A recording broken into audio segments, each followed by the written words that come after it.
नमस्कार, एबीपी गंगा आप देख रहे हैं। मैं हूं आपके साथ गुंजन। बुलेटिन की शुरुआत करेंगे और सबसे पहले बात आजमगढ़ लोकसभा उपचुनाव की, जहां अब तक समाजवादी पार्टी में आजमगढ़ लोकसभा उपचुनाव के नाम के लिए सहमति नहीं बन पाई है।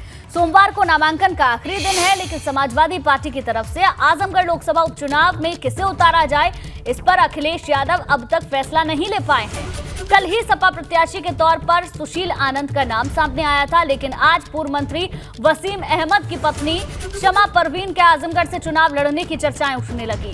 सपा ने शमा से उपचुनाव लड़ने के लिए संपर्क साधा, लेकिन शमा परवीन की तरफ से अब तक कोई ठोस जवाब नहीं आया है। ऐसे में अब तक ये साफ नहीं हो पाया है कि आखिर आजमगढ़ से समाजवादी पार्टी किसे मैदान में उतारने जा रही है, जबकि सोमवार को नामांकन की आखिरी तारीख है। तो आजमगढ़ की सीट से समाजवादी पार्टी का प्रत्याशी कौन होगा, इस पर सस्पेंस लगातार बरकरार है। उम्मीद है कि रविवार के दिन ये नाम सामने आ जाएगा। एबीपी गंगा ने आजमगढ़ से भाजपा के उम्मीदवार दिनेश लाल यादव निरहुआ से खास बातचीत की। इस दौरान उन्होंने गाने के जरिए डिंपल यादव की संभावित उम्मीदवारी पर तंज कसा। मैं जिस क्षेत्र से जुड़ा हूं, संगीत का ही क्षेत्र है, तो तैयारी तो रहेगी। और संयोग देखिए कि हम लोगों ने कल ही एक गाना रिकॉर्ड किया और आज टिकट फाइनल हो गया। तो हम लोगों को पता नहीं था कि आज ही होगा, और आज ही वो सुबह गाना रिलीज भी कर दिया था हम लोगों ने। हालांकि हमने भारतीय जनता पार्टी के लिए अपील किया था, खुद के लिए अपील नहीं किया था। तो वो गाना कुछ इस तरह से था, ए भैया कमल के बटन दबैया, ए बहनी कमल के बटन दबैया, केहू के भुलावा में तू जनी अब अइहा, ए भैया कमल के बटन दबैया। अगर डिंपल जी से मुकाबला हुआ तो मैं यही कहूँगा कि चाहे भौजी या मैं चाहे भैया, वही आजमगढ़ जम के लड़ैया। चाहे भौजी या मैं चाहे भैया, वही आजमगढ़ जम के लड़ैया। आर होई चाहे पार फैसला अटल रहे, अखिलेश हुए फरार निरहुआ डटल रहे।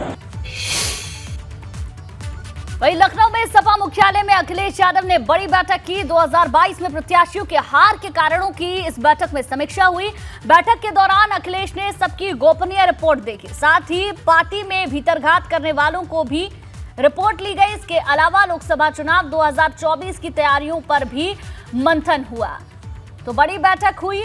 हारे हुए उम्मीदवारों की क्या कमी रही, क्या वजह रही, इन तमाम पहलुओं पर इस बैठक में मंथन हुआ। इसके साथ ही 24 की तैयारियों के लिए समाजवादी पार्टी को क्या रणनीति तैयार करनी है, उसको लेकर भी बैठक में चर्चा हुई।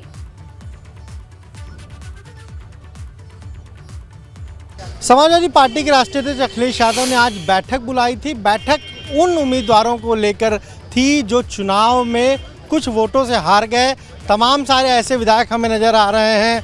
देखिए, मैनपुरी से राजू यादव हैं हमारे साथ, करहल सीट से भोगांव से जो उम्मीदवार रहे वो हैं राजू यादव मैनपुरी से। क्या कुछ चर्चा हुई, राष्ट्रीय अध्यक्ष ने क्या कुछ पूछा? हार के कारणों पर समीक्षा हुई। लोगों ने अपने बहुमूल्य सुझाव दिए हैं आगामी लोकसभा को लेकर, कैसे कैसे चुनाव हारे, क्या क्या परिस्थितियाँ रहीं, क्या कमी छूट गई, इन्हीं बिंदुओं पर विचार हुआ। पार्टी में किसने भीतरघात किया ये भी पूछा? पार्टी के कौन से ऐसे लोग थे जिन्होंने हरा दिया? वो गोपनीय रिपोर्ट, गोपनीय है, वो गोपनीय तरीके से दी गई है। रिपोर्ट भी मांगी थी, दे दी सबने। आप भोगांव से उम्मीदवार थे, आपने भी रिपोर्ट अपनी दी? हाँ बिल्कुल, रिपोर्ट दे दी। तो जो भीतरघात किया उस पर कार्रवाई कुछ होगी? अब वो राष्ट्रीय अध्यक्ष जी को दे दी, अब वो कार्रवाई करेंगे। यानी आप कह रहे हैं कि ज़्यादातर यही था कि वजह क्या रही? हाँ, हार के कारणों पर चर्चा, क्यों हारे। आगामी लोकसभा चुनाव के लिए, आगामी लोकसभा चुनाव है, उपचुनाव, उस पर चर्चा हुई। तकरीबन कितने लोग रहे होंगे बैठक? एक दो लोगों को छोड़ के सभी लोग थे। सारे लोग थे। तो आपने सुना, क्या कहना है? जो लोग जो चुनाव हार गए, चुनाव जीत नहीं पाए, ऐसे लोगों को आज बुलाया था। ऐसे पार्टी के जो उम्मीदवार थे उन सभी लोगों को बुलाया था। समीक्षा बैठक की है अखिलेश यादव ने। तकरीबन 2.5 घंटे से भी ज़्यादा वक्त तक ये समीक्षा बैठक जो है वो पार्टी कार्यालय पर चली है, बल्कि हम कहें तो तकरीबन 4 घंटे तक ये समीक्षा बैठक पार्टी कार्यालय पर चली है और तमाम सारे जो उम्मीदवार रहे 2022 के विधानसभा चुनाव के, उनके साथ चर्चा हुई और गोपनीय खासतौर से रिपोर्ट सबसे मांगी थी कि कौन ऐसे लोग हैं पार्टी के भीतर जिन्होंने मदद नहीं की या जिन्होंने भीतर घात किया है। तमाम सारे उम्मीदवारों ने वो लिस्ट भी सौंपी है। अब क्या कार्रवाई ऐसे लोगों पर होती है ये आने वाले वक्त में पता चलेगा। कैमरा से जीतन के साथ अनवर शुक्ला, गंगा, लखनऊ। सपा की बैठक के बाद निकल रहे स्वामी प्रसाद मौर्य ने कहा कि हम लोगों ने आगे की रणनीति पर मंथन किया है और चुनाव परिणाम से आगे बढ़ चुके हैं। वहीं दूसरे नेताओं ने भी बैठक के एजेंडे पर बात की। पूरे प्रदेश में हुए विधानसभा चुनाव की चुनावी समीक्षा की गई, जिसमें सभी अभिजीत प्रत्याशी मौजूद रहे। चलो, क्या पूछा? गोपनीय रिपोर्ट भी मांगी थी जिन लोगों ने भीतर घात अच्छा पार्टी की थी चर्चा। आप विधान परिषद जाएंगे, आपको विधान परिषद भी भेजा जा रहा है, ऐसी चर्चा तय करेगा। स्वामी प्रसाद मौर्य आपने सुना, साफ तौर पर कह रहे हैं कि समीक्षा थी, समीक्षा बैठक में शामिल हुए, विधान परिषद भेज जाने के सवाल पर कह रहे हैं कि ये पार्टी के राष्ट्रीय अध्यक्ष अखिलेश यादव को तय करना है कि उनको विधान परिषद वो भेजेंगे या नहीं भेजेंगे। लेकिन इतना ज़रूर है, आज जो बैठक हुई उसमें तमाम सारे जो लोग हैं वो शामिल हुए। अभिषेक मिश्रा भी हैं, पूर्व कैबिनेट मंत्री अरविंद सिंह गोप भी हैं। के निर्देश पे हर नौजवान, हर कार्यकर्ता बूथ पे काम करेगा। 24 पे नजर हम लोग रखेंगे। क्या कुछ चर्चा हुई? आपने भी कोई गोपनीय रिपोर्ट दी, क्योंकि गोपनीय रिपोर्ट भी मांगी। नहीं, गोपनीय है ही क्या, आज सबको जो है सबके सामने है, पूरे उत्तर प्रदेश के सामने है। आज एक एक विधानसभा को लेकर के पूरे उत्तर प्रदेश की चर्चा हुई और ये निर्णय हुआ कि किस तरीके से जो मार्जिन्स हैं, जिस तरीके से बूथ के आइडेंटिफिकेशन है, कितना परसेंटेज के कहाँ गैप्स हैं, उनको आइडेंटिफाई करके किस तरह इस कमी को भरना है और बढ़ाना है। और 24 में एक शानदार निर्णय उत्तर प्रदेश की जनता से कि बीच जा करके लाना है जो प्रदेश के हित में हो, जो उत्तर प्रदेश के लिए हित में हो, देश के हित में हो, जहाँ रोजगार की बात हो, जहाँ व्यापार की बात हो, कारोबार की बात हो, महंगाई कम करने की बात हो, चीज़ें सस्ती करने की बात हो। भीतर घातियों को लेकर भी पूछा था आज, वो भी रिपोर्ट आपने सौंपी? देखिए, मैंने कहा ना, जो बीत गई सो बात गई, अब तो आने वाला कल है और उस आने वाले कल को उत्तर प्रदेश का, सिर्फ हमारी की बात नहीं है, मेन मकसद उत्तर प्रदेश का है, हिंदुस्तान का है। उसको कैसे सजाना है, उसको कैसे संवारना है, उसको कैसे ठीक करना है, इस पे चर्चा हुई और वो करके दिखाएंगे। ये आपने सुना, क्या कहना है अभिषेक मिश्रा का? साफ तौर पर कह रहे हैं कि अब कैसे चीज़ों को बेहतर करना है, कैसे जो हार का मार्जिन है उस गैप को भरना है, इन सारी चीज़ों पर चर्चा हुई है। कैमरा जितिन के साथ अनवर शुक्ला, AP गंगा, लखनऊ। वहीं गोरखपुर दौरे पर पहुंचे राष्ट्रपति रामनाथ कोविंद गोरखनाथ मंदिर के दर्शन के बाद रामगढ़ताल पहुंचे। इस दौरान रामगढ़ताल में भव्य लाइट एंड साउंड शो हुआ। इस दौरान राज्यपाल आनंदीबेन पटेल और CM योगी आदित्यनाथ भी मौजूद रहे। अभी देखिए 2 तस्वीरें इस वक्त आपकी टेलीविजन स्क्रीन पर। पहली तस्वीर में आप देखेंगे रामगढ़ताल में लाइट एंड साउंड शो की ये तस्वीरें आप देख रहे हैं, और दूसरी तस्वीर में आप राष्ट्रपति रामनाथ कोविंद, मुख्यमंत्री, इसके साथ ही आप इन्हें बैठा हुआ देख पाएंगे। और ये देखिए सीधी तस्वीरें इस वक्त आप देख रहे हैं। ये उस वक्त की तस्वीर हम आपको दिखा रहे हैं जिस वक्त लाइट एंड साउंड शो हुआ था, उस दौरान की ये तस्वीरें इस वक्त आपकी टेलीविजन स्क्रीन पर। आनंदीबेन पटेल, CM योगी आदित्यनाथ इस दौरान मौजूद रहे। राष्ट्रपति रामनाथ कोविंद पहुंचे थे और लाइट एंड साउंड शो महामहिम ने देखा है। ज्वाला देवी में गोरख दिव्य जल रही है, पानी गर्म हो रहा है, केवल अन्न की प्रतीक्षा है। बस फिर क्या था, हजारों श्रद्धालुओं ने भगवा में खिचड़ी भरना आरंभ।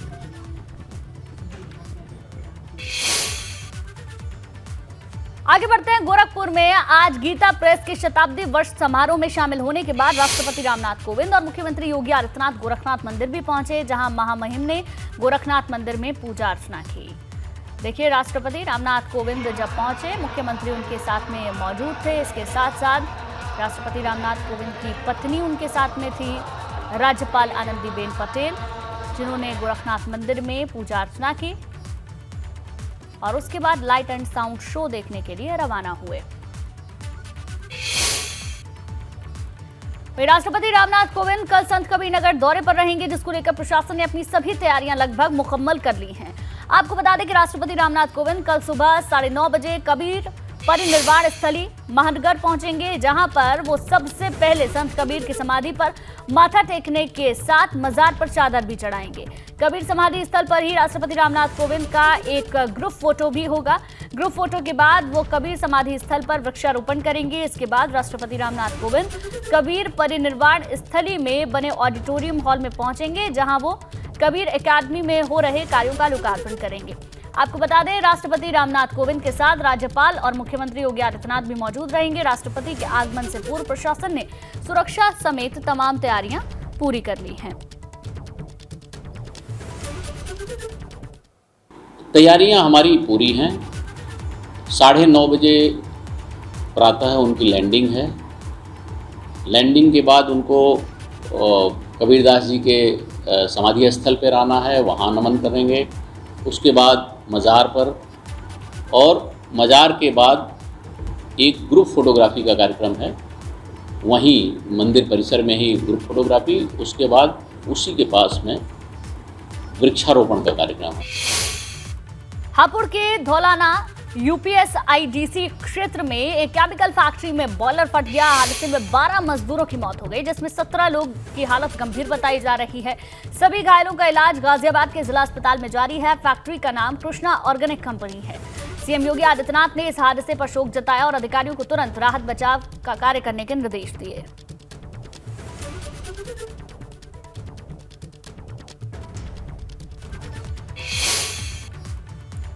कानपुर हिंसा का मुख्य आरोपी गिरफ्तार जफर हाशमी गिरफ्तार हो चुका है। घटनाक्रम और आरोपियों की गिरफ्तारी पर एबीपी गंगा ने पुलिस कमिश्नर से खास बातचीत की। उन्होंने कहा कि 3 साथियों के साथ जफर हाशमी को गिरफ्तार किया गया है। सभी आरोपियों पर गैंगस्टर एक्ट के तहत कार्रवाई होगी।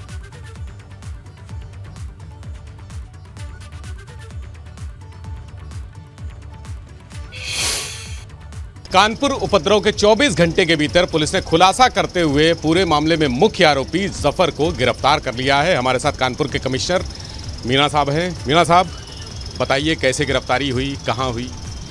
देखिए, कल जब ये घटनाक्रम हुआ था उस वक्त हमने 18 लोगों को मौके से गिरफ्तार किया गया।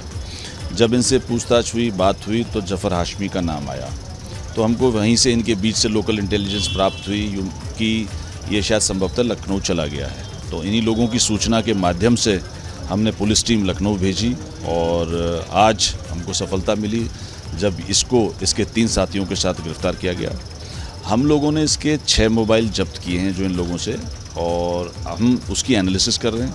ये किन किन लोगों से टच में था, व्हाट्सएप ग्रुप्स में किस किस से टच में था, क्या संदेश भेजा था, इंस्टाग्राम में किससे टच था, फेसबुक से किससे टच में था। तो जो इसके लिंकेजेस हैं, जिन ऑर्गेनाइजेशन से हों चाहे व्यक्तियों से हों, उन लिंकेजेस को हम लोग आइडेंटिफाई कर रहे हैं और इसका पूरा जो नेटवर्क है उसको ध्वस्त किया जाएगा। साथ ही साथ इन सब लोगों पर गैंगस्टर एक्ट के तहत, एनएसए के तहत जो भी है समुचित कार्रवाई की जाएगी। इनकी प्रॉपर्टियों का जब्तीकरण किया जाएगा और ये संदेश हम देंगे कि जो भी दंगाई, जो भी उपद्रवी इस पूरे घटनाक्रम में शामिल थे, उसमें से किसी को बख्शा नहीं जाएगा। सर, जिस तरह से पूरी घटना हुई, पूर्व नियोजित साजिश लग रही है? इस संभावना से इनकार नहीं किया जा सकता कि ये पूर्व नियोजित है या कुछ ना कुछ लोगों ने पहले से प्लानिंग की हुई थी। इस मामले में पीएफआई का भी नाम आ रहा है, सोशल मीडिया पर भी चर्चा है। ये भी कहा जा रहा है कि जफर पीएफआई से जुड़ा हुआ था, क्या सही है? देखिए, अभी पीएफआई के रोल से हम इनकार नहीं कर सकते। हम इन लोगों को रिमांड पे लेंगे। इनके अकाउंट्स हैं और जो हमने 6 मोबाइल जब्त किए हैं उसे आइडेंटिफाई करने की कोशिश करेंगे कि अगर ये पीएफआई से लिंक्ड है, पीएफआई या किसी भी ऑर्गेनाइजेशन से लिंक्ड है, तो उस पर कार्रवाई करेंगे। पीएफआई ने मुझे याद आ रहा है पश्चिम बंगाल में इसी तरह का एक कॉल किया था 3 जून को। 3 जून को यहाँ भी कॉल हुआ था, ये कनेक्शन? हाँ, पीएफआई ने वेस्ट बंगाल में कॉल किया था, मणिपुर में कॉल किया था। इन 2 के बारे में मुझे जानकारी है। तो इस संभावना से इनकार नहीं किया जा सकता कि इनसे लिंक होने से अथवा इनसे मोटिवेट होने से इसने यहाँ पर इस बंद का आह्वान किया हो। तो डेफिनेटली इस लिंक को हम लोग देख रहे हैं और कार्रवाई की जाएगी। अच्छा, अभी तक सर कितने लोग गिरफ्तार हुए हैं और कितने लोगों की गिरफ्तारी बाकी है? देखिए, अभी तक 18 लोग कल गिरफ्तार हुए थे, 6 आज गिरफ्तार हुए हैं और अभी काफ़ी लोग धीरे धीरे हम आइडेंटिफाई कर रहे हैं और ये सतत प्रक्रिया है। गिरफ्तारियाँ चलती रहेंगी जब तक कि सभी उपद्रवी सलाखों के पीछे नहीं होते। कैमरा सहयोगी प्रमोद के साथ विवेक त्रिपाठी, एबीपी गंगा, कानपुर। कानपुर में जब हिंसा भड़की और दुकान में तोड़फोड़ हुई, उस वक्त का एक नया वीडियो सामने आया है। वीडियो में हाथ में लाल रुमाल लेकर लहराता हुआ एक व्यक्ति दिख रहा है। भीड़ वापस पेंचबाग की तरफ जा रही थी, तभी का ये वीडियो बताया जा रहा है। लाल रुमाल वाले शख्स के इशारे को जैसे ही भीड़ में मौजूद कुछ लड़कों ने देखा तो उसके बाद दुकानों पर हमला बोल दिया और जमकर तोड़फोड़ की। वीडियो में यह भी दिख रहा है कि सैकड़ों की भीड़ के बीच 4 से 6 पुलिसकर्मियों ने भरसक रोकने का प्रयास भी करते हैं, लेकिन पुलिस भीड़ को हिंसक होने से नहीं रोक पाई, जिसके बाद जमकर पत्थरबाजी शुरू हो गई और हिंसा हुई। रुमाल का ये इशारा साजिश की तरफ इशारा कर रहा है।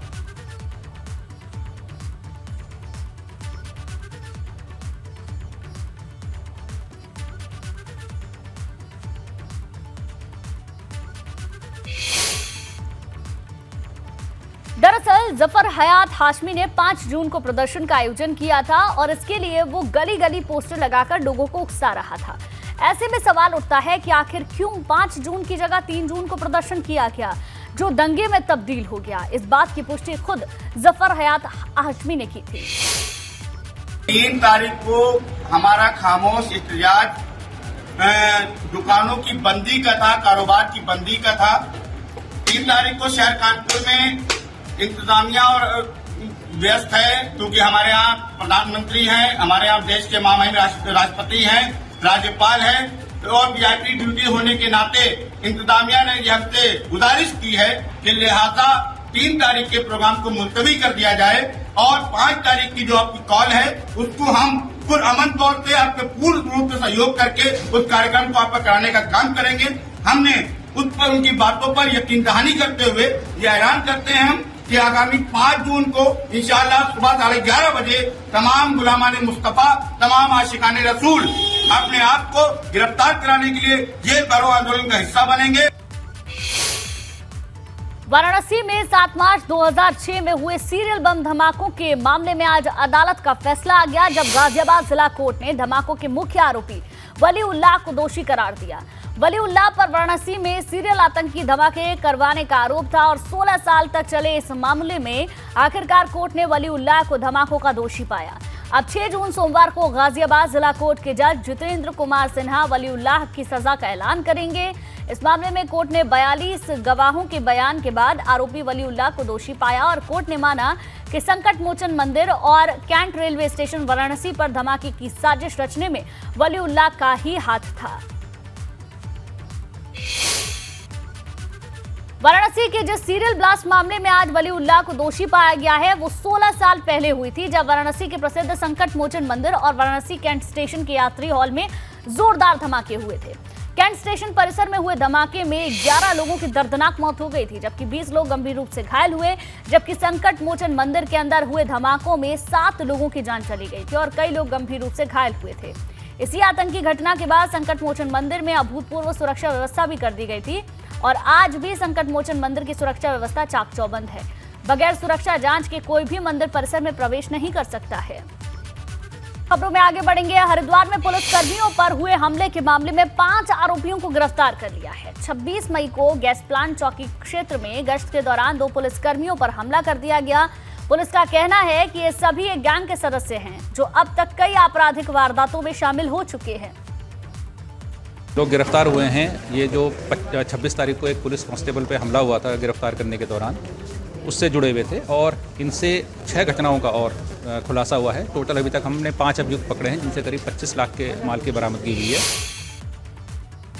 वहीं पौड़ी के भट्टी गांव में गुलदार के हमले में ग्रामीण की मौत हो गई। ग्रामीण मांग कर रहे हैं कि गुलदार को आदमखोर घोषित किया जाए और वन विभाग को शूटर भेजने चाहिए, ताकि गुलदार को मौत की नींद सुलाया जा सके। इससे पहले इसी क्षेत्र में लोगों ने गुलदार को जिंदा जला डाला था।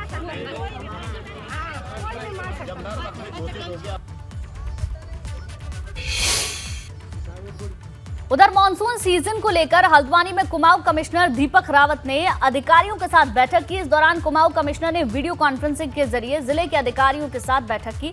बैठक के दौरान मानसून सीजन की तैयारियों को लेकर बातचीत हुई। कुमाऊं कमिश्नर ने निर्देश दिए कि बारिश के मौसम को लेकर तैयारियां पहले ही दुरुस्त कर ली जाएं। अगर कोई सिल्टिंग है वो हट गई हो, हमारे कल्वर्ट्स खुले हों पीडब्ल्यूडी के, या हमारी जो बिजली की लाइन है जहाँ पे कि आपको लगता है ट्रिपिंग हो सकती है, पेड़ झूल रहे हैं, गिर सकते हैं, टहनियाँ हैं, वो काट दी जाएँ पहले से ही। या आपको लगता है कि कोई ऐसा एरिया जहाँ पे बहुत स्लाइडिंग होती है, लगातार गिरते रहते हैं, तो वहाँ पे अच्छे खासे कॉशन साइनेजेस हैं, लोग दूर से ही पढ़ते हुए चलें, चौकस रहें, यहाँ पे कुछ गिर सकता है। हमारे जो दूरस्थ गोदाम है जहाँ पे कि खाद्यान्न संकट हो सकता है, पहले से राशन पहुँच जाए। ऐसे एरिया जहाँ पे कि ज़्यादा बाढ़ आती है, जहाँ पे जंगली जानवरों का खतरा होता है, सांप काटने का खतरा होता है, पहले से एंटी वेनम पहुँच जाए। उधर उत्तराखंड में आने वाले एक हफ्ते तक गर्मी से राहत मिलने की उम्मीद नहीं है। मौसम विभाग का कहना है कि अभी 10 जून तक मौसम गर्म ही बना रहेगा। जून महीने में इतनी गर्मी ने पिछले 10 साल का रिकॉर्ड तोड़ दिया है। जून में अधिकतम तापमान 41 डिग्री बना हुआ है। इससे पहले 2022 में तापमान इतना पहुंचा था।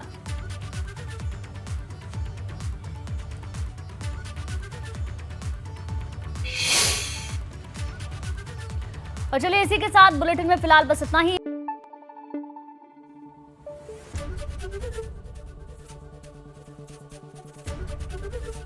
एबीपी गंगा, खबर आपकी, जुबान आपकी।